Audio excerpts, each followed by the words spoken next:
Vamos a dar inicio a la reunión de esta tarde con la oración inicial. Oración. Al empezar la reunión, rogamos al Señor Dios Omnipotente que nos envíe buenos espíritus para asistirnos, aleje a los que pueden inducirnos en error y que nos conceda la luz necesaria para distinguir la verdad de la impostura. Apartar también a los espíritus malévolos, encarnados o desencarnados, que podrían intentar poner la discordia entre nosotros y desviarnos de la caridad y amor al prójimo. Si alguno pretendiese introducirse aquí, hacer que no encuentre acceso en el corazón de ninguno de nosotros. Buenos espíritus que ordináis venir a instruirnos, hacernos dóciles a vuestros consejos, apartarnos de todo pensamiento de egoísmo, de orgullo, de envidia y de celos, inspirarnos indulgencia y benevolencia para nuestros semejantes presentes y ausentes, amigos y enemigos. Haced, en fin, que en los sentimientos de que nos sintamos animados reconozcamos vuestra saludable influencia. Dad a los médiums a quienes encarguéis de transmitirnos vuestras enseñanzas la conciencia y la santidad del mandato que les ha sido confiado y de la gravedad del acto que van a cumplir, con el fin de que tengan el fervor y el recogimiento necesario. Si en la asamblea se encontrasen personas que fuesen atraídas por otro sentimiento que no sea el del bien, abrid sus ojos a la luz y perdonarles así como nosotros les perdonamos si vinieren con malas intenciones. Rogamos especialmente al espíritu de Genaro Valladolides, nuestro guía espiritual, que nos asista y vele sobre nosotros. Que así sea. Vamos a continuar con la lectura del libro Caídas y Ascensión. Es por el espíritu de Víctor Hugo y el medium es Divaldo Pereira Franco. Vamos a leer iniciar la segunda parte. Dice: primero, la peculiar existencia de don Lorenzo de los Hoyos. Hay vidas que se engrandecen por las realizaciones que efectúan a favor de la humanidad, constituyéndose en pilares de seguridad para los patrones de comportamiento social y moral de los tiempos. Otras, empero, parasitarias e inútiles, se transforman en lecciones perturbadoras de explotación de sus contemporáneos que de ellas se recuerdan con amargura o que las consideran tan degradadas como infelices. Pilarcito, en ocasión de su llegada a Ciudad Real, no pudo dejar de reconocer a aquellos lugares como ya existentes en los paneles de su memoria, a pesar del olvido parcial de que se veía objeto. Igualmente, en la noche aterradora que precedió a la corrida de los toros, la pesadilla que lo abatió, así como la presencia desagradable del adiposo obispo, responsable por el deshonroso juzgamiento que presenció, permanecieron vivos en sus recuerdos. Peor aún, se identificó tan profundamente con el extraño personaje que se permitió creer que era él mismo, aunque no pudiese comprender por medio de qué sortilegio eso sería posible. No obstante, la realidad es que el vaticinio de la tragedia se consumó llevándolo a la paraplegia, a largo sufrimiento que venía experimentando. La figura insensible y perversa que salió del juicio arbitrario y marchó a la mesa donde estaba servida una opípara comida, lo impresionó fuertemente y aún más, cuando el alcalde José Mateo de Santander apareció para congratularse con los resultados infames ya aguardados, además pronosticando la muerte de los reos. Siempre volvía a su memoria aquella escena grotesca, que le era familiar y perturbadora, aun cuando no sabía la razón por la cual eso acontecía. Al tomar conocimiento de la reencarnación por medio de la lectura de la obra de Allan Kardec, pasó a decodificar el enigma, entendiendo que en alguna de sus existencias anteriores debería de haber sido el torpe ciudadano, y había así razones muy fuertes y legítimas para esa conclusión. Don Lorenzo de los Hoyos llegó a la Ciudad Real procedente de Salamanca, la vieja capital de la provincia de León, donde realizó sus estudios superiores en la antigua universidad creada en el siglo XIII, que fue cuando alcanzó su apogeo, y también con el concurso de teólogos en el convento dominicano de San Esteban, igualmente famosos desde el siglo XVI, época de su fundación, y consiguió sus promociones a peso de oro. Por medio de los sórdidos caminos del soborno, de la persecución y de otros crímenes. Sin embargo, no era de aquella ciudad, su país natal era Segovia, capital de la comarca de la Castilla de la Vieja, situada en la sierra de Guadarrama, donde aún permanecían el acueducto romano y otras construcciones entonces en ruinas, y descendía de una familia anteriormente acomodada, empero en la época de su juventud ya estaba en plena decadencia, efecto inevitable del desperdicio, la ostentación y de los fracasos políticos vividos. Portador de un temperamento venal y violento, huyó de la casa cuando contaba con 14 años, deseando vivir libertina y aventureramente. Después de peregrinar por varias provincias en infeliz vagancia y de haber vivenciado las alucinaciones madrileñas, llegó a Salamanca, donde se unió a un grupo de jóvenes ricos y ociosos, captando la simpatía y la confianza de ellos mediante las artes de la astucia y de la adulación. Lentamente se fue destacando y adquiriendo prestigio en el grupo de perniciosos sociales, y consiguió reunir deshonestamente algunas economías que le permitían lujo y extravagancias, buenos vinos y el contacto con diversas aventureras del mismo Jaez Morán.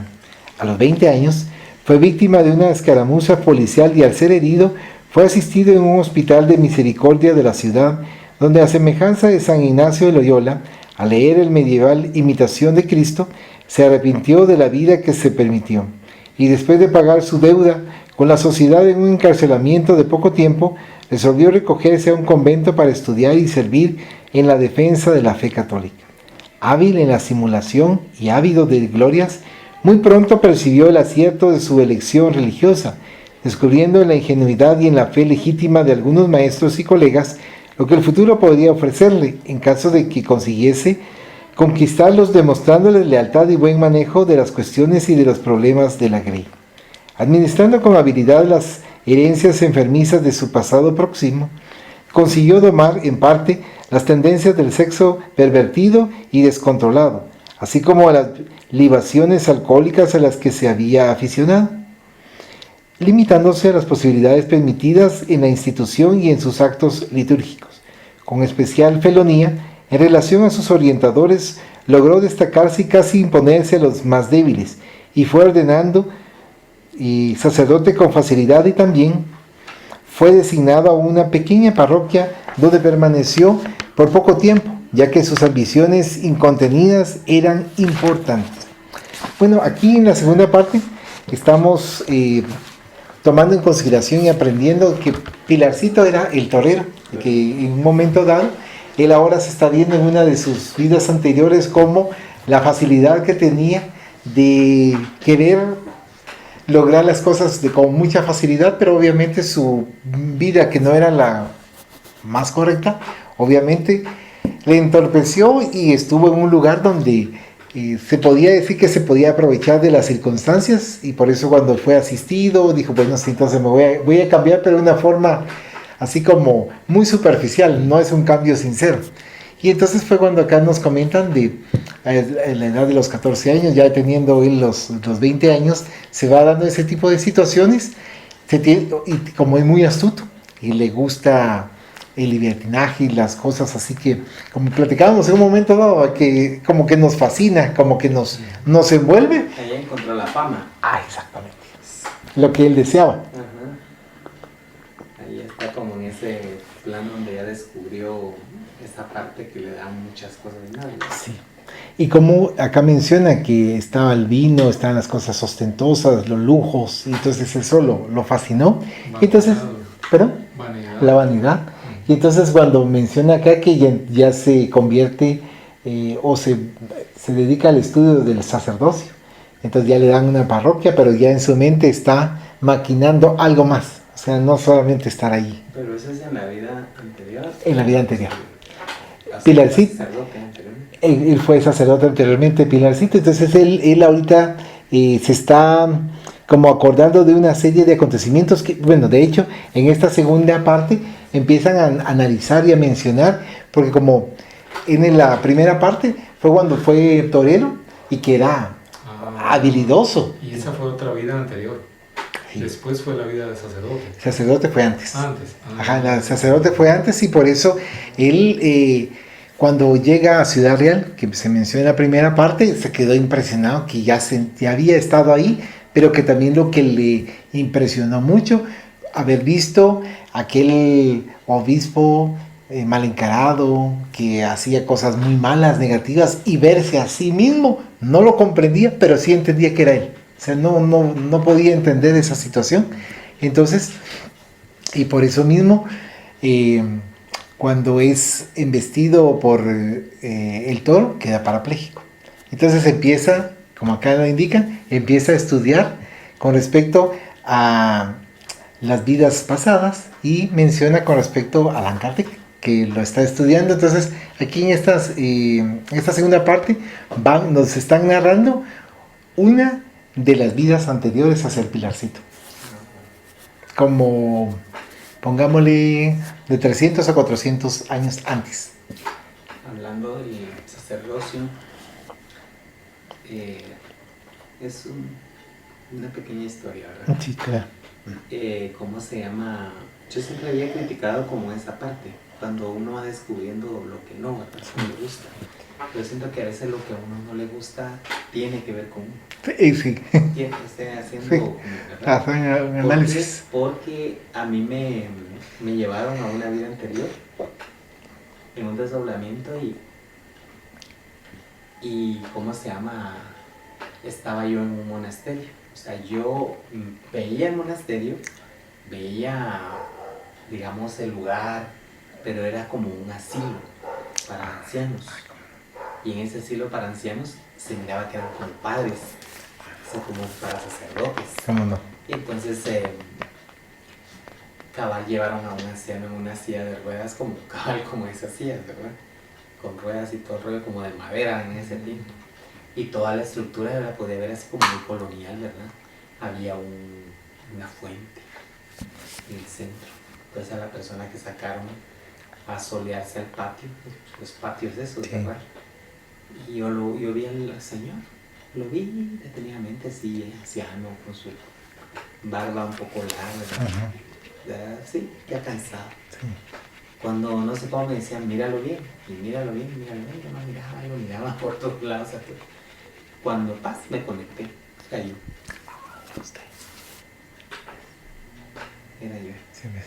Hasta tuve un perro que era como chau chau, de esos como color Café con canela, blanco. así, Ajá. café, así. Y yo dije, wow. Entonces ahí entendí de que definitivamente muchas veces uno lo que ya no quiere ser en esta vida, obviamente Ya fue. lo fue. Ya pudo Pero no pasar. puedo vivirlo de esa forma crítica, sino que tengo que aprender a Y respetar respetar. esa parte, Sí. ¿verdad? Sí, claro. Entonces, en referencia de lo que está diciendo de él, ¿verdad? Sí. Y gracias por Sí. Sí, gracias por el comentario, porque sí, muchas veces en un momento dado algunos dicen lo que te incomoda y te molesta, pudiste haber participado, no mencionado, y tiene cierto sentido, por lo menos ir analizando. Muchas veces a uno creo que en general le pasa que uno dice, así es que como es esta persona de codiciosa, y tal vez uno está viendo lo que uno tiene. Sí. O sea, Le molesta lo que uno tiene, o tuvo. ¿Ah? Y pues que los trabajos será diferente, pero entonces, ¿qué es lo que pasa? De que si uno todavía tiene esas sensaciones, existe esa otra parte que le está corrigiendo a uno para que se dé cuenta pues de que si son cosas que ya pasaron, que tal vez uno todavía hay algo latente ahí, Sí. pero no puede afectarme en esta vida definitivamente algo así, o sea, pasó, ya. Pero Ajá. no puedo estar todavía aferrado a que quiero tener la razón porque eso me cae mal, eso no me gusta, eso no Y la es que verdad. me cae mal porque todavía no he superado Ajá. esa situación, no he mejorado. Sí. Porque si ya mejoré, pues ni me afecta. O sea, no me es indiferente, pero como no he cambiado, o sea, no he superado esa situación que me provocó problemas también posiblemente. Esto que menciona Waldo, sí, yo lo he visto bastante, que a veces hay personas que dicen, ah, cómo es de grosero este señor, cómo es de insensible, y es como que estuvieran en un espejo la persona, ¿no? Pero yo digo, pero quien debería de aprender eso es la persona que lo está observando, que está en esa situación, ¿verdad? Porque yo digo, ¿para qué lo voy a aprender yo si yo de teoría hay cosas que sí tengo que aplicar a mí, pero algo que no tengo que aplicar yo? Y tampoco le puedo decir a cualquier persona, mire, esto es por la actitud que usted tiene, porque no todas las personas están así, digamos, abiertas a aceptar que uno le diga, mire, analice, porque puede ser que usted tenga esta situación. Gracias. Quería hacer un comentario ¿Así, claro? también sobre que se había comentado algo de que era similar a San Ignacio de Loyola, ¿verdad? Entonces me vino a la mente el caso de él, que él había sido de una familia noble, entre comillas, y que se había dedicado a las armas, pero que tuvo una herida en la situación de lo militar, y a raíz de esa herida fue que él tomó conciencia y tomó el camino religioso. Entonces eso me vino a la mente cuando se estaba haciendo la comparación en la lectura. Pero entonces ellos estaban conectados con ese tipo de sabiduría, pero Sí. el rollo aquí está en que ya llega un punto donde ya después de la religión ya cambian su forma de pensar, pero como estos son, o sea, no solo fueron católicos, fueron sabios antes sí. de caer al catolicismo, Sí. o de volverse, ¿verdad? Entonces tenían conceptos diferentes de todo esto, del mundo espiritual. Entonces se les hace se les hace más a gusto el poder compenetrarse, ¿verdad? Claro, porque imagínense también, o sea, si hubiera sido una persona, un, qué sé yo, fraile o cómo llamarle, no sé, convertido de ese momento para allá, pero si no hubiera tenido un concepto, como le digo, anterior, no lo hubiera visto de esa forma, ¿verdad? En donde, digamos, todo ese contenido de almas de vidas anteriores, ¿verdad? Sí. Porque a veces es por un balazo o por un espadazo, que sea, cosas así, ¿verdad? Que todavía hay quienes que están conectados con esa parte, ¿verdad? De la escena a veces, ¿verdad? Que ese impacto es un trauma. Un impacto, sí.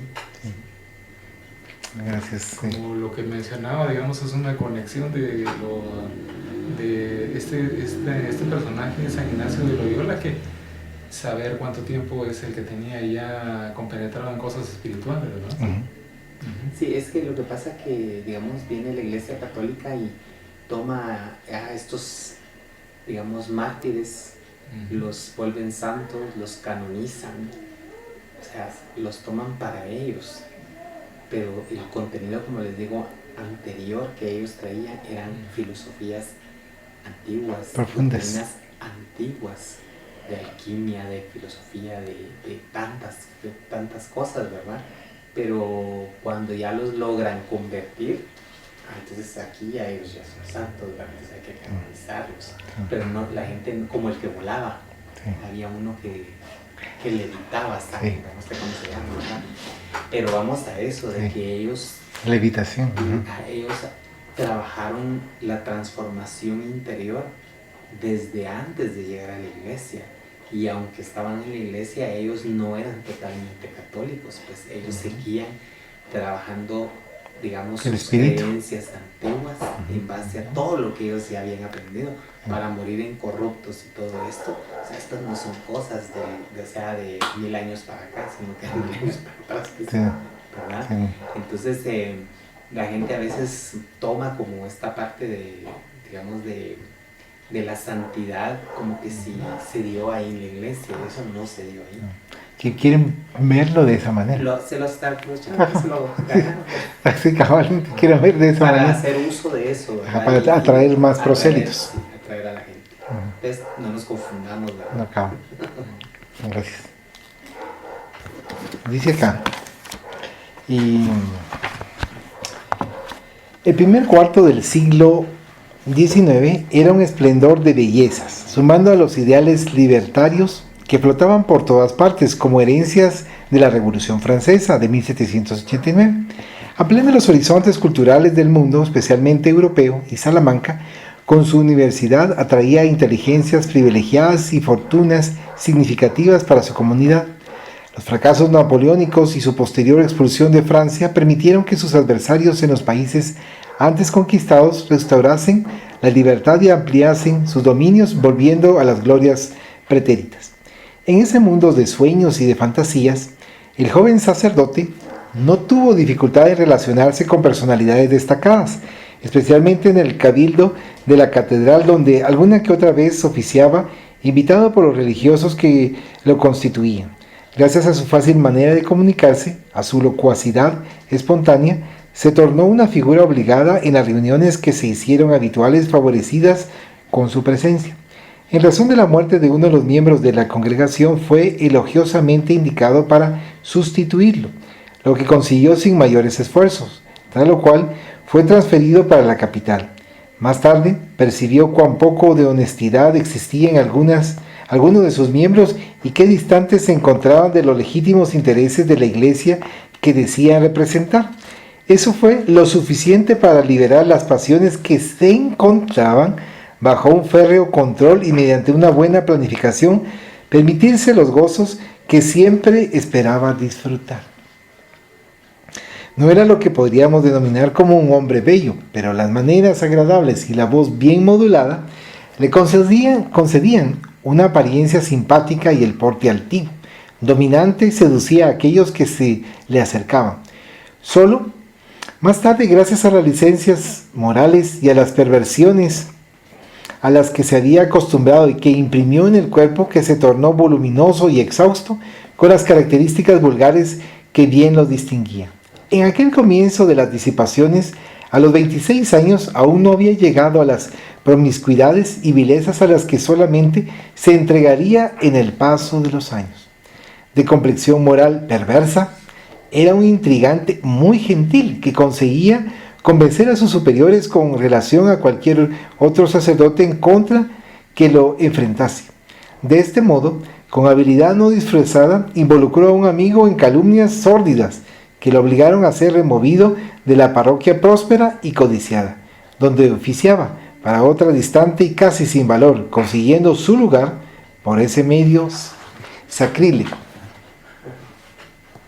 Fue ahí que los sentimientos de libertinaje y del desprecio hacia las personas se acentuaron, puesto que el canónigo conoció en el confesionario el nefasto instrumento del que muchos se utilizaban para fines oscuros, la vieja institución religiosa.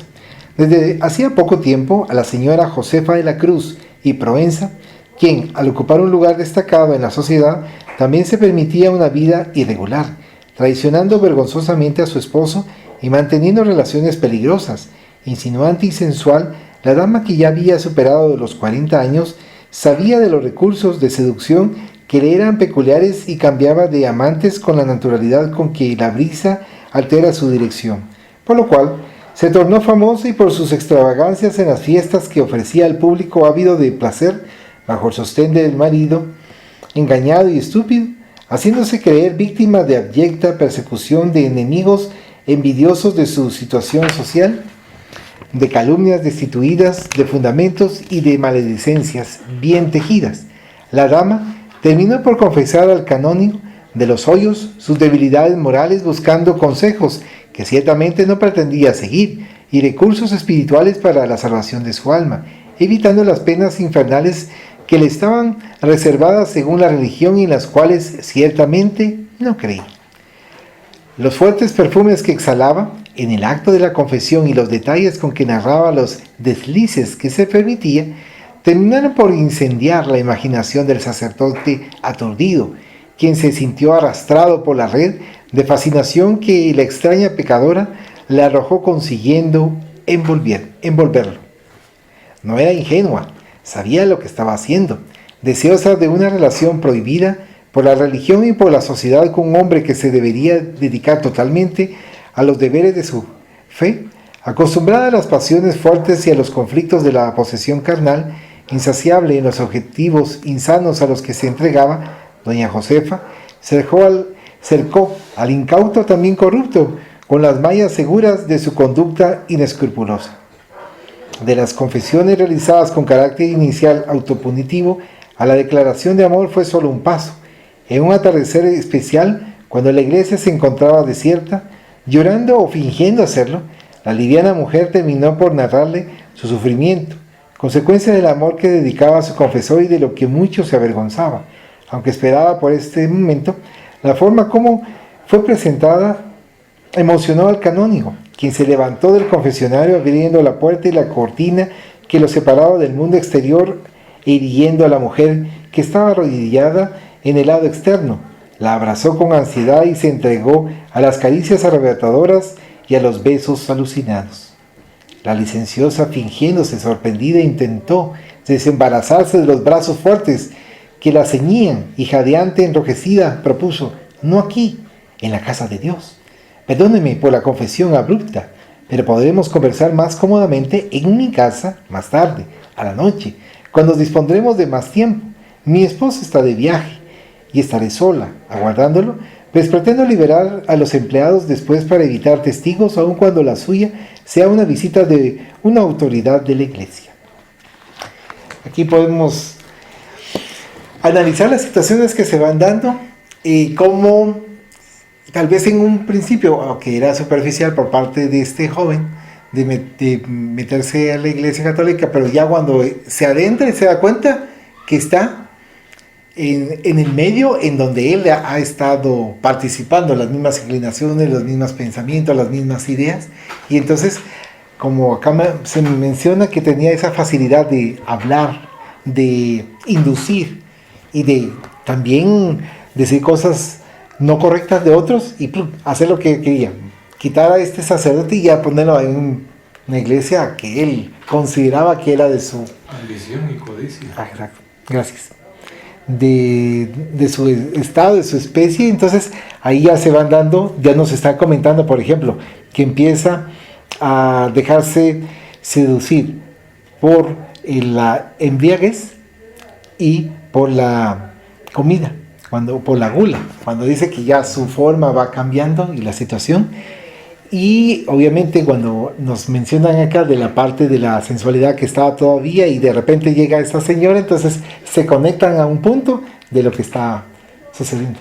Sí, pues, aquí hay algo bien interesante. Mira, pues, ahí yo pienso que también se mueven muchas influencias contaminantes, ¿verdad? Sí. Que de alguna u otra manera son las que están moviendo esta situación, ¿verdad?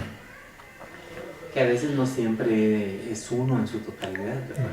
Lo van abriendo porque uno abrió la puerta también. Claro, hay cosas que lo están a uno induciendo, están sí, participando ahí, ¿verdad? Y uno pues dejando también, ¿verdad? Esa es una. Y la otra está en que se me viene a la mente la historia de Rasputín. Tiene razón. Sí, cabal. O sea, sí. Tener como esa presencia tan impactante para con las demás personas que no era él en sí, ¿verdad? Siempre había atrás de él manejando un séquito de entidades, ¿verdad? Que lo estaban influenciando para que enloqueciera sexualmente a las mujeres en general y tuviera ese como, porque no era un don, ¿verdad? Para mí era como esa presencia, ¿verdad? Que hacía que todas las personas cayeran a sus pies, ¿verdad? Sí, cabrón. Entonces yo pienso que su totalidad pues no es uno, ¿verdad? Sí. Sino que, como le digo, es influencia de los espíritus benévolos o malévolos, ¿verdad? Sí, de ambas partes. Sí, entonces es impresionante de ver los niveles de manipulación y de convencimiento y de todo lo demás para poder llegar hasta donde quieren llegar. Sí. Me imagino que por ahí va la cosa. Sí, cabal, así es, así cabal. Hay mucha manipulación, ¿a qué nivel? Sí. Sí, y lo que se manifiesta, fíjese que cabalmente, no me acuerdo en qué libro había manifestado algo con respecto a Rasputín y con respecto a otras entidades, aprovechando el medio en donde se encuentra, porque muchos dicen, es que era bien feo, es que era aquí, era allá, pero las entidades lo cegaban a tal punto en que no veían, sino que eran inducidos. Y también lo que las personas percibían, lo que él quería manifestar, ¿verdad? Sí. Él y ellos. Sí. Porque sí, la verdad, uno mira esas fotos y dice, esto parece aquel simio que anda por ahí en las montañas, el Yeti, ¿va? Cabal. Porque no tiene forma de hombre, ¿va? Sí. Pero bueno, y sí que si eso les gustaba a la gente de ese tiempo les atraía, pues hasta ver qué veían. Cabal. Y de hecho también en algunos relatos de algunos libros espíritas manifiestan que para poder desarmonizar ciertas familias piden la ayuda de ciertas entidades sensuales para desarmonizar las familias. O sea, que haya conflictos y ¡pum!, se separen y que ya no continúen en su tarea. Y es cierto, fíjese de que a mí llega una señora, ya grande la señora, y siempre me dice, es que usted es tan guapo, es que usted es tan lindo, es que... Entonces, si un día me dice, yo siento que a usted le molesta que se lo diga. Quiere que le diga la verdad, digo. No es que me moleste, ni sabe qué es lo que pasa. Mi concepto de belleza es otro, le digo, en este momento de mi vida. Entonces, lo que usted está percibiendo Es algo muy interesante, le digo, pero ese no soy yo. Nada, cabal. Entonces, pero usted es una persona muy espiritual, entonces me dice, mire pues, le digo yo, definitivamente yo no soy el cuerpo, le digo yo. O sea, esa parte física, yo la vengo trabajando desde hace rato y tratando de entender que eso no soy yo. Yo soy esto y soy esto. Entonces lo que usted está percibiendo, no sé qué es, le digo. Sí. Pero se lo dejo de tarea, ¿verdad? Entonces no, tal vez sí me molesta que me diga que eso, que si soy guapo, que si esto, que el otro. Mire, para mí hay gente guapa que uno dice, wow, ¿verdad? Sí. Pero yo no me siento eso, le digo, dentro de mí no está eso. No, o sea, esa parte del ego no me la van a inventar de esta forma. cabal. A ver, Sí, cabal. ubiquémonos, ¿verdad? Sí, sí. Pero, o sea, es eso, ¿verdad? Sí. Que muchas veces uno no sabe qué es lo que está provocando hacia las demás personas, porque uno no sabe, ¿verdad? Usted puede actuar de una forma Tranquilo. supuestamente natural. Ajá, y está actuando tranquilamente, pero también puede ser de lo que uno trae del pasado y que uno tiene facilidad de hablar y de repente otras personas le dicen, es que mira, le estás seduciendo. Yo no, bien, pero es algo que uno trae y que es parte de las reminiscencias también, Sí. ¿verdad? Y es que también hay que tener mucho cuidado también, Bastante. ¿verdad? Con lo que uno dice, con lo que uno hace, cómo actúa, tantas cosas, ¿verdad? Sí, Porque dicen mucho, pero también cómo está el receptor, ¿verdad? sí, Acuérdense que aquí hay de las dos partes, ¿verdad? sí. Tanto transmisor como Receptor, receptor, sí. ¿verdad? Entonces hay que tener mucho cuidado con eso, porque la verdad es que eso es lo que pasa muchas veces. Ay, es que me atrae. Que le atrae, ¿verdad? Que le atrae. Sí. Ujú. Eso, ¿verdad? Gracias. ¿Querías decir Había un comentario? una parte en un libro que decía, sufre más quien ve que quien enseña, ¿verdad? Lo que mencionaba Guillermo, de que a veces la gente está haciéndose una idea que no Distinta. es intención de uno estarla provocando. Sí. Es que eso es fácil. Eso es fácil porque uno puede tener una idea de lo que pensaría que podría ser, Sí, pero hasta tratar a la persona sí. se va conociendo. El que va. Pero cómo interpretar también cuando hay una entidad atrás de eso trabajando, porque Sí, me voy a dejar envolver por eso o voy a identificar para saber si eso está moviendo mi punto, ¿verdad? Mi vanidad, Porque mi también ego. no creo. Sí, Sí, porque sí. se lo pueden mover, o sea, se puede dejar envolver si usted quiere y todo, pero hasta dónde uno puede identificar eso y dejarse dañar. Sí. ¿Cómo pasa ahí, me imagino? Yo Sí. que este jovencito no sé si se había dado cuenta de lo que estaba pasando. Yo me imagino que por ahí aparece. Bueno, ahí va. No nos adelantemos. También quería comentar esto de que en algún momento en la lectura se mencionaba que estaba distante en la vida en la que fue sacerdote, estaba distante de los principios de la iglesia. Sí. Entonces en ese momento me vino a la mente también otra vez lo comento, lo de la ambición y la codicia, porque hay quienes literalmente se meten a la religión católica, o sea, quieren tener un puesto. Dicen, no, es que yo quiero llegar a ser cardenal, Sí. no es que yo quiero llegar a ser obispo, es que yo quiero tener bienes. Poder. Pero esas son ambiciones jerárquicas, Sí. ¿verdad? ¿Verdad? Porque están metidos ahí definitivamente. Yo creo que también uno como humano va ambicionando todo ese tipo de niveles, ¿verdad? A través de digamos, del comportamiento colectivo, del compartir colectivamente. Pues, porque yo voy a decir, yo quiero estar sentado ahí algún día también, como él, ¿verdad? Pero estoy preparado, no estoy preparado. Así, joven. Podría ser que sí o más, o podría ser que no, ¿verdad? Sí. Entonces eso es así. Yo creo que el ser humano sí tiene que tener cuidado mucho con esa parte que está mencionando, ¿verdad? Hasta dónde quiere llegar. Pero yo creo que también es como esa competencia, ¿no? Sí. ¿O no? Sí, es una competencia que se da, pero aquí donde uno va analizando si realmente es una competencia para beneficiar al prójimo o para beneficiarse uno mismo. ¿Ah? Bueno, entonces imagínense hasta dónde puede llevar eso. Porque primero puede llevar a que definitivamente o atrae o no atrae a las masas, ¿verdad? Porque puede ser que funcione, Sí, pero si todo ya está dentro de un plan, sí. porque no todo está dentro del plan. No. Hay cosas que uno provoca porque son necesarias, ¿verdad? Sí. Y otras que no. También dentro de lo innecesario también tendría pienso yo, su lado, ¿verdad? Sí. Que podría ser para Carlena, que lleva su experiencia, su lección. Sí. Veámoslo también así, Sí. pongámosle un poquito de sabor. Sí,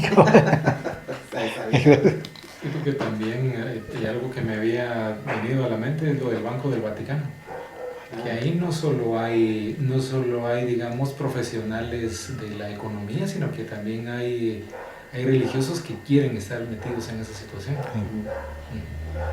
Sí, para tener bienes materiales, ¿verdad? La ambición. Continuando con la lectura, dice: el canónigo se recompuso, procuró controlar la emoción que lo desorganizaba interiormente. Ella estaba de pie y exhalaba sensualidad en aquel crepúsculo peligroso al lado del confesionario, que él juró honrar y saber silenciar las conversaciones que ahí tuviesen lugar. Tomándole la mano enguatada, la besó con falso respeto, sintiéndose aturdido con la tentación de que estaba siendo objeto. Aquel beso iría a sellar una aparcería infeliz, que se transformaría en sucesivas pesadillas futuras. Es así como las personas se mancomunan en crímenes terribles, en vista de las ambiciones desordenadas a las que se entregan y de la falta de escrúpulos que las caracteriza. Retomando la postura beatífica, después de arreglar la indumentaria que podía estar desaliñada, la dama salió con paso firme por el corredor de la iglesia donde estaba el confesionario, encaminándose hacia la puerta principal con destino a su fastuosa heredad. Estaba consciente de la conquista que acababa de consumar. No obstante, su interés era otro. Había un joven en la ciudad que la arrebataba, pero que no le concedía la gentileza de una mirada comprometedora. Frecuentador asiduo de la iglesia, parecía desconocer las expresiones de seducción que la perversa le dirigía, tal vez porque perteneciese a una familia socialmente de menor rango. No imaginaba que una dama rica pudiese sentir alguna cosa por él, que era un poco desgarbado y tímido. Aún no había pasado los 20 años ni tuvo tiempo para pervertirse como entonces era habitual en aquella como en otras comunidades. Por eso mismo, inspiraba interés en las personas pérfidas, depravadas, que anhelaban conquistarlo. Doña Josefa estaba incluida en ese rol, sintiéndose ofendida por la continua indiferencia del joven, reconociendo ser disputada al mismo tiempo por otros hombres igualmente pervertidos. El interés por el canónigo no pasaba de un capricho más que se imponía, en vista del tormento que sentía por la variación de amantes, azuzada por la aparente dificultad que parecía impedir la consumación del vínculo aberrante. Lamentablemente el nuevo postulado no conocía de lo que era capaz y de los métodos que le placía utilizar para alcanzar sus metas.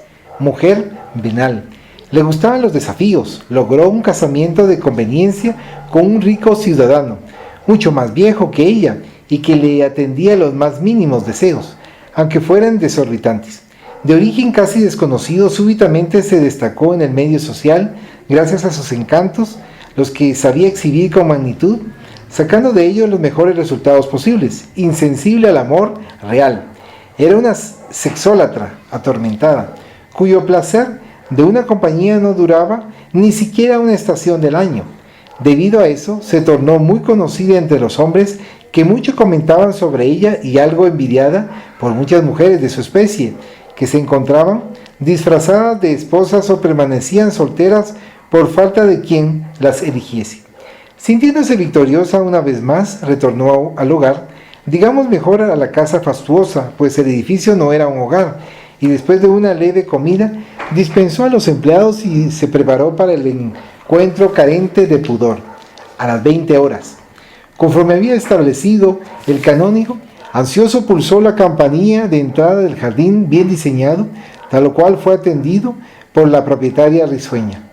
Él demostraba mal contenida emoción en vista del periodo de castidad que se había impuesto, no siempre preservada con dignidad, evitando relaciones públicas o particulares en razón de las ambiciones que abrigaba. Con temor a ser desenmascarado por los enemigos, que no eran pocos, se valía de otros artificios obscenos para dar riendas sueltas a los tormentos que lo afligían. Era una crápula moral, disfrazado de religioso, ocultando con pericia las miserias de su trayectoria ignóbil. Fue conducido a la sala de visitas débilmente iluminada por candelabros situados en puntos estratégicos y allí fue convidado a tomar una copa de un precioso licor, reservado para momentos especiales como aquel, iniciándose el juego de la seducción. La hábil adúltera se había vestido de manera apropiada para la ocasión y no ocultaba los deseos que la perturbaban. Los preámbulos no fueron largos, porque ambos, acostumbrados a lo venal y sin ningún escrúpulo, de inmediato se entregaron a la voluptuosidad de la sensualidad vulgar hasta quedar exhaustos.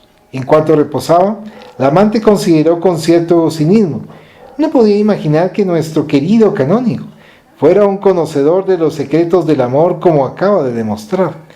Eso no debe extrañar, madame, respondió el pérfido religioso, por cuanto antes de recibir la sotana fui un hombre del mundo, amante de todos los placeres a los cuales nunca me eludí. Eso quiere decir, y insistió con una buena dosis de malicia, que los años de abstinencia y nada modificaron su comportamiento. Por lo contrario, mi noble señora, esclareció con alguna mordacidad, resaltando bien el noble: señora, durante todo ese periodo la imaginación estuvo activa y las tentaciones fueron apenas controladas hasta lo posible. Espero, prosiguió la vulgar mujer, que no esté incluida entre las tentaciones que la afligían. Es increíble el poder de las murmuraciones, porque oí hablar que el respetable canónigo no es tan indiferente al sexo opuesto. Como las personas siempre hablan lo que piensan y no lo que acontece, trataba de imaginar si tenían razón o no, constatando ahora, por experiencia personal, que las opiniones son fundamentadas. De mi parte puedo aseverar que su encanto personal y su habilidad amorosa atienden el ardor de cualquier pasión. Sintiéndose lisonjeado por la mujer prostituida en sus sentimientos, él se excusó con velada amenaza, sentenciando: nunca nadie se engañe con las apariencias. La voz aterciopelada y las manos delicadas de alguien dirigidas hacia la gentileza y el buen tono pueden ser también instrumentos de crímenes inimaginables. Cuando cualquier peligro amenaza la posición, la honra o el lugar destacado de aquel que los posee. Atenuando el enunciado, prosiguió: en mi postura de confesor escuché narraciones increíbles en torno del salvajismo del ser humano cuando se siente en peligro, superando los árdides de los instintos de los animales feroces. Mujeres frágiles y gentiles hombres, cuando son ofendidos, se convierten en terribles enemigos que no miden esfuerzos en cuanto no destruyen por completo a aquellos que les dificultan a la marcha y lo hacen de manera inclemente. Siempre es bueno tenerlos como amigos, preservando el trato, aunque sean en falsas condiciones, antes que sufrir su saño. Además, esto nada tiene que ver conmigo, es claro, en razón de mi noble conducta. Lo digo con fingida convicción, pero es lo que ocurre con muchos seres. La astuta comprendió la amenaza y casi deseó retroceder, lo que ya era tarde, quedando consciente de que había encontrado el amante a su altura, quien no dudaría en vengarse de cualquier desliz que ella cometiese, siempre que ello constituyese para él una intimidación. Por algunos minutos, los dos compinches usaron el tiempo en el análisis disfrazado en torno de la moral y de los sentimientos de cada uno, para luego, como si nada hubiese acontecido, 2 horas después de la llegada, él se despedía con palabras delicadas, programando un nuevo encuentro que sería confirmado en la primera oportunidad. En su impunidad, en su infamia, era como si fuesen conocidos desde hacía mucho tiempo. Ellos se entendían, puesto que eran de la misma condición, pertenecían a la misma calaña de los destituidos de nobleza moral. Cuando el sacerdote se apartó, doña Josefa de la Cruz y Proenza frunció el entrecejo, respiró hondo y repasó mentalmente todos los acontecimientos, a fin de mantenerse por encima de la situación en caso de que alguna cosa inesperada viniese a dificultarle sus conquistas al placer. Al llegar a la casa parroquial, sin ningún remordimiento o sentimiento de inquietud, el hereje, puesto que no respetaba exprofeso los votos asumidos, la profesión religiosa abrazada, sorbió algunas copas más de licor, se alimentó y se arrojó al lecho, manteniendo el estado de relajación consecuente del placer físico. Ningún sentimiento de ternura afloró en su alma ni cualquier significado espiritual le surgió en la mente. Estaba cansado y necesitaba dormir, cual ocurre entre los animales inferiores en escala zoológica. Espiritualmente, él también lo era. ¿Un comentario? Toda una historia de... Entonces, estas historias nos hacen analizar cómo nuestro hermano Víctor Hugo, al narrarlo, nos da a conocer lo que pasaba y lo que sigue sucediendo actualmente en los acontecimientos de nuestro diario vivir. Y cómo es de importante también realmente sí aprender de las lecciones que estamos aprendiendo y saber que lo que usted dijo en un momento dado, las responsabilidades que se tiene al poder dirigir un ambiente, independientemente católico, independientemente evangélico, independientemente de alguna de las doctrinas, algunas de las religiones. ¿Por qué? Porque se tiene la responsabilidad y poderlo conducir correctamente. Y acá, como espiritismo también. como espiritismo cabalmente. Y acá como nos manifiesta de que ella, pensando que era una presa fácil el canónigo, el padre, pero también estaba en una postura en donde también, si usted me hace algo, yo también respondo. O sea, se entendían desde antes, ¿verdad? Quería, digamos, que su posición no estuviera en peligro, no perder sus privilegios. Sí. Entonces ahí va uno analizando ese tipo de situaciones que lo hacen, o sea, pensar y por eso mismo poderse uno analizar en determinado momento en dónde puede estar, porque hay ciertas cosas que uno sí sabe, pero hay otras cosas que uno no descubre, sino que en determinado momento cuando uno está en una posición X, salen ciertas cosas a luz que uno se desconocía a sí mismo, ¿verdad?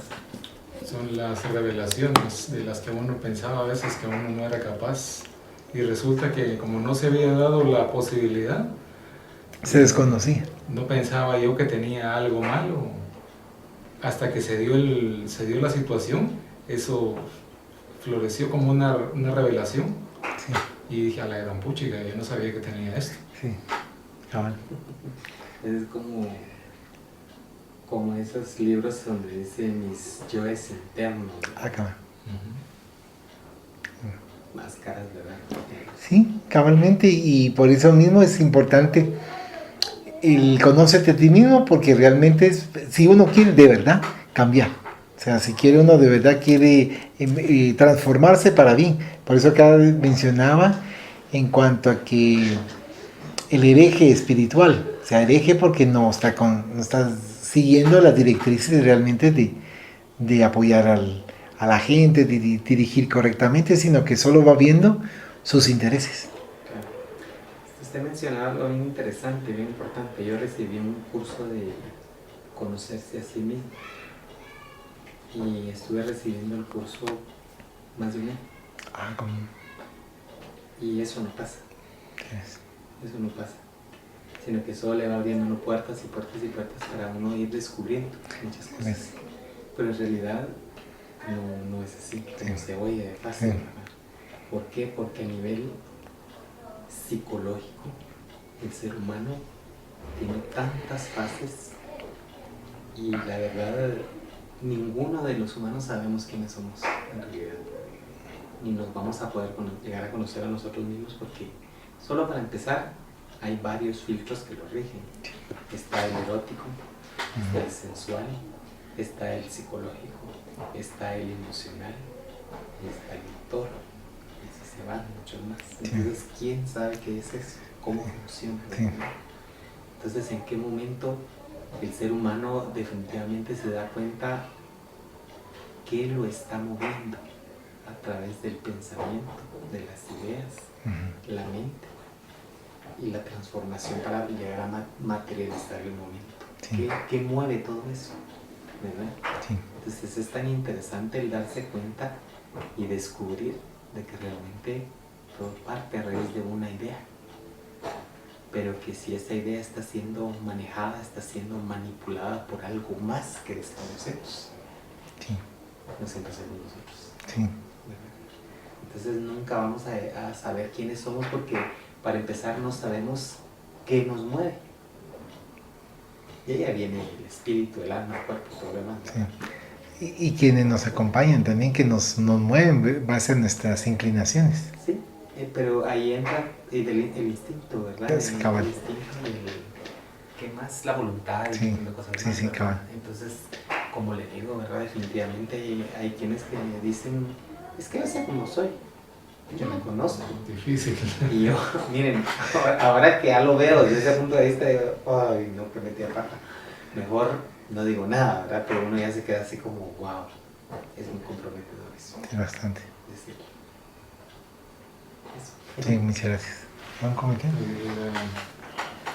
Había una parte que mencionaba que había una indiferencia que el joven le tenía a esta mujer, que había un muchacho que no me acuerdo si tenía menos de 20 años, 20. que ella veía la situación de él, la miraba como indiferencia, pero realmente lo que sucedía es que como él tenía ese desconocimiento de la seducción, y aparte de eso, sus inclinaciones, no sabemos si eran de la ciencia, por ejemplo, el arte, y nada que ver con estar, digamos, pensando en seducciones. Podría ser que tal vez esta entidad, este joven, ya estaba superando la situación de la sensualidad, y por eso es que ni siquiera tenía el ojos para analizar esa clase de cosas, ¿verdad? Y también otra parte que se mencionaba era que las mujeres eran así frágiles y los hombres gentiles, que se podían transformar en crueles.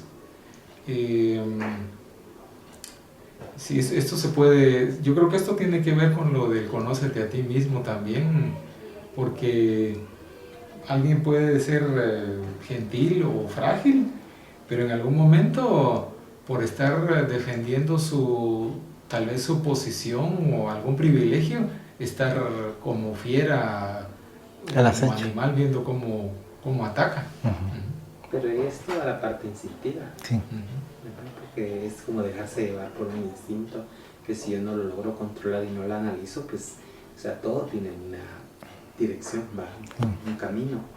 Y uno pues puede parar todo eso a través de la lógica de la razón, razonando, ¿verdad? Tratando la manera de ubicar de dónde viene pues esa parte que es la que me está moviendo, vamos otra vez al punto, ¿verdad? Sí. ¿Me creen? No, cabal. Muchas gracias. Aquí ya estamos tratando un poco más de psicología científica. Cabalmente, porque cabalmente hay ciertas cosas que están adormecidas. Sí. Cabalmente, como había platicado usted, y hay los instintos que usted manifiesta que hemos estado trayendo a través de las diferentes vidas y que de momento no han despertado. Claro, pero el deseo también es un instinto. También. Entonces estamos hablando que de dónde viene, ¿verdad? Sí. O sea, eso viene a través de lo que yo puedo percibir. Sí. Y si lo que yo estoy percibiendo me agrada, me atrae, pues se entra la lógica y la razón. Sí, entonces, también. Si, así como nosotros ahorita que ya tenemos un concepto diferente, entonces vemos qué es lo que lo está moviendo. Sí. Porque no es posible que realmente me atraiga tanto, pues, ¿verdad? Sí. Entonces si yo me detengo y digo, bueno, quiero indagar más de qué se trata, pero a un nivel de análisis, ¿verdad? O quiero utilizar como esa otra parte animal, pues porque existe la parte animal, ¿verdad? Que es la que me está moviendo para poder comprobarlo. Entonces ahí es el problema, donde uno pues caería más fácilmente ante ciertas situaciones, pero eso ya es una decisión. Únicamente por eso dice usted la parte psicológica, la psiquis. Sí, la psiquis. Muchas gracias. Vamos a ver otro pedacito más. ¿A dónde lo llevan?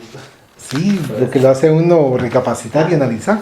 Dice, don Fernando Ordóñez y Proenza era el marido traicionado. Él presentía la desgracia que había caído sobre su hogar. Hombre honrado, pensó que el matrimonio llevado a cabo cuando ya era avanzado en años y tras la viudez de la primera esposa sería una forma correcta de concluir la existencia física en la tierra. Por no haber tenido hijos anteriormente, anhelaba por la aventura de ser padre, lo que no consiguió en la nueva tentativa. No obstante, procuró honrar a la compañera quien lo traicionó poco después de las nupcias, sin que él lo supiera. Solamente mucho más tarde es que percibió el hecho infeliz que tuvo lugar en la intimidad de su propia casa. Sin embargo, permaneció dominado por dudas atroces. Tampoco le pasaban desapercibidos algunos ambiguos comentarios que le hacían los amigos más allegados cuando se referían a la deslealtad de esposas indignas. Sin embargo, se mantenía en una actitud de equilibrio porque la abyecta sabía envolverlo en falsas caricias que lo mantenían engañado y dubitativo con respecto a la conducta reprochable que atribuían a su esposa. Los acontecimientos inalterados permitían que los amantes insensibles mantuviesen la mórbida relación que seguía el rumbo del tedio. Sucede que la ausencia de los sentimientos que dignifican los encuentros carnales conduce a las parejas a la insaciabilidad, a la rutina, a la casi indiferencia. Disminuido el ardor de la pasión, los intereses declinan cediendo lugar al malestar y a la morbidez. Era lo que sucedía con doña Josefa, siempre ávida de nuevas sensaciones. El canónigo, en vista de los intereses mezquinos a los que se sometía, percibió que junto al libertinaje y la perversión que le eran facilitados, la dama podría ayudarlo mucho en los objetivos infames que abrigaba, sea por medio de influencias sociales o ayudas monetarias que no le harían falta alguna en los cofres abarrotados del esposo engañado. Cuando percibió que la llama del deseo había disminuido, pasó a explotarla con una singular perfidia, explicándole que se encontraba en un momento muy importante de su existencia y necesitaba crecer en la jerarquía sacerdotal. En breves días, la ciudad sería visitada por el señor arzobispo, quien ciertamente no recusaría ser recibido en la opulenta residencia de la distinguida dama de la sociedad. De ese modo le solicitaba los buenos recursos para que le escribiese al obispo de la diócesis, ofreciéndole todo el apoyo para la visita de su eminencia, en cuya ocasión le facilitaría al ambicioso amante un poco más de convivencia con el alto dignatario, quien lo tendría en la mente para una ocasión futura. Asusada por el deseo de ser reconocida como una mujer destacada y no ignorando que su esposo acogería con júbilo su anhelo, prometió que se empeñaría al máximo para conseguir lo solicitado. Muchas veces, ante la sucesión de crímenes y perversidades, en los cuales es voluminoso el número de víctimas, en cuanto los deshonestos y los libertinos prosperan sin que sufran ninguna penalidad por el horror de su comportamiento, se tiene la impresión de que solamente el mal prospera en la tierra, que lo licencioso, la astucia, la corrupción disfrutan de ciudadanía y no la dignidad, la honradez, la probidad, el amor. Sin embargo, se engañan. Aquellos que así razonan o piensan por cuanto la noche, por más prolongada que se presentase, jamás podrá huir de la claridad solar que la absorberá, restaurando el dominio de la luz.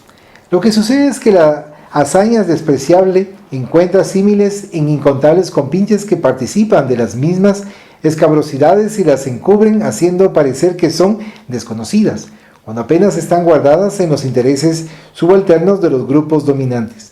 El hastío que siempre domina al deshonesto, el cansancio de la corrupción, la presunción de ser inalcanzables por las leyes y por los gobernantes, que muchas veces también son gobernados, posibilita que se aparten de los cuidados que siempre se permitieron y ellos mismos, desorbitados, provocan iras en los grupos rivales que los despojan del poder y los traen a la plaza pública del escándalo, del ridículo popular, de la prisión y del repudio social.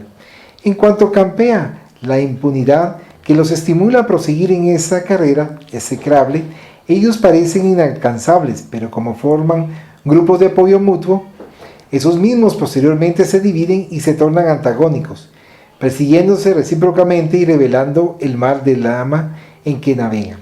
Igualmente, la mano invisible del destino teje las redes que los retienen, recambiándolos hacia los lugares lúgubres que les corresponden, manchados, olvidados y detestados por aquellos mismos que los acompañaron, que se nutrieron en sus mesas abundantes y disputaron las migajas de su prestigio y su opulencia.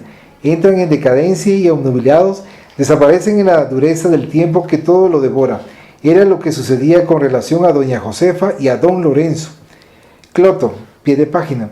En la mitología griega tenían lugar destacados las parcas, que eran diosas infernales, que hilaban, doblaban y cortaban el delicado tejido de sustentación de la vida humana y eran respectivamente llamadas clotos, laquesis y atropos. Estaba tejiendo las mallas de la red que habría de envolverlos, porque nunca el mal puede prevalecer por tiempo indeterminado en el gobierno de los destinos y de las criaturas. Adicionando a su carácter venal, el canónigo era partidario de las corridas de toros y siempre concurría a la plaza agrandando a los demás criminales del odioso deporte. En cuanto que sorprendía a las personas de conducta cristiana a las que debería orientar, muchas veces se permitía apuestas, ora por determinado animal, ora por algún torero, explicando que se trataba de un deporte y de un juego. La verdad, sin embargo, es que esto revelaba su carácter vulgar y perverso. Es porque no se avergonzaba por mantener la corte casi pública con relación a su concubina. Al tornarse más o menos conocida la constancia de las visitas a la residencia de los Proenza, lo que seguramente llamaba la atención de los desocupados que no entendían exactamente cuál era la razón, algunos llegaron a la sospecha de una relación extraconyugal de la dama con el prelado, el joven Santiago Flor y Ruiz, exactamente aquel por quien la señora Josefa sentía un entrañable interés sensual. Lo buscó solicitando que él intercediese ante don Fernando, a fin de que fuese contratado para asesorarlo en la ciudad o en sus constantes viajes de negocios por otras provincias. El sacerdote consideró providencial el ofrecimiento porque podría utilizar al joven inexperto para controlar al amante sin que ella lo supiese y al mismo tiempo informarlo en torno de los haberes de su esposo como lógico pago por la deuda que sería contraída al conseguirle el lugar anhelado. Con la carencia de pudor que lo identificaba, don Lorenzo le informó al joven lo que de él también aguardaba, prometiendo empeñarse en beneficio de su pretensión. 2 días después, en una de las cenas que la dama le ofrecía, don Lorenzo solicitó permiso para llevar un invitado, propuesta que fue agradablemente aceptada. A la hora marcada, acompañado por el bien presentado candidato, el canónigo compareció a la fastuosa comida. Cuando la libertina mujer se enfrentó con aquel que la perturbaba, no pudo ocultar el interés por identificar por qué motivo se encontraba allí, tornándose excesivamente gentil, lo que no pasó desapercibido por el amante perspicaz, preparándose para serle útil en todo cuanto estuviese a su alcance. Realmente no tenía pudor. Usted hizo una referencia, yo digo, de las diosas griegas. Me interesa porque ¿Cómo no? necesito buscarlo. Con mucho gusto, que es un pie de página. Se llama Cloto. Sí. Cloto. C-L-O-T-O. Gracias. Dice, en la mitología griega tenían lugar destacados las parcas, que eran diosas infernales, que hilaban, doblaban y cortaban el delicado tejido de sustentación de la vida humana y eran respectivamente llamadas clotos, laquesis y atropos. Gracias. Eso está en nuestra mitología también. Ah, Maya. también Cloto. Sí, no como Cloto, pero sí las diosas madres, ¿verdad? Que son las encargadas de tejer los hilos del tiempo. Ah, cómo no. ¿Verdad? Y de la vida. Entendí. O sea que eso no está solo ahí. Sí, sino que está circunscrito en diferentes culturas, obviamente con diferentes nombres, pero que tienen las mismas funciones. Sí, pero que era una leerita para ver Sí. la similitud, porque sí me interesó. Ah, sí, bien, y muchas gracias. Pues aquí es donde nos vamos dando cuenta cómo se van dando ciertos acontecimientos, la importancia de lo que en un momento dado menciona que el esposo de doña Josefa es una persona lo más respetable, digna, fue viudo, entonces en la segunda nupcias pensó que iba a tener hijos, pero no se dio. Entonces, aquí como él va percibiendo de que hay algunas fallas por parte de su esposa, pero que ella también es muy astuta y lo envuelve a tal punto, con sus caricias, con su cariño, para creer que hay una fidelidad grande. Entonces, y cómo se van dando los acontecimientos, que aquel que había puesto los ojos en ese jovencito de 20 años, él le pidió al padre que si podía ser el intermediario para poder trabajar con don Fernando. Don Fernando, que es el esposo de doña Josefa, para poder participar y aprender del oficio sin saber que ella ya lo tenía en la mira. Bien complejo. ¿Algún comentario? Sí, es la manipulación que utilizan. Sí. Sí, esa es la parte compleja.